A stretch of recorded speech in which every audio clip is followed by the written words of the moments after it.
throughout the summer, we've heard from the police, from victims advocates groups, from people who are just getting tired of being stolen from. While we have an epidemic of drug use, heroin probably being the worst, moving through our society, the tools to hold people accountable, I think the police just felt like we could do better.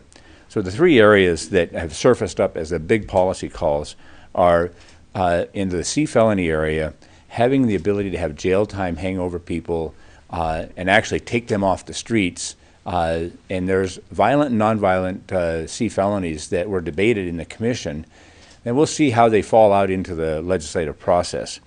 But I think giving the tool under those C felonies to actually get somebody before a judge, hold them accountable, and get that program in place, and actually hold people accountable for the behavior that they're there for.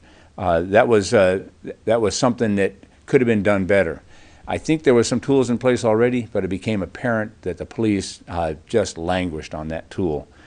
Then the other thing is, petty theft is such a big deal in Alaska that the escalation of misdemeanors became apparently a problem. And that is, if you are stealing once, it's not the same thing as if you stole twice and were picked up by the police. They had to have an escalating penalty. And so you'll see that at the lowest levels of misdemeanors, we're going to begin to debate on how do we escalate those to properly hold people accountable and get them the accountability measures and have the public safer. Probably the other area that is one of the big three was the violations of conditions of release.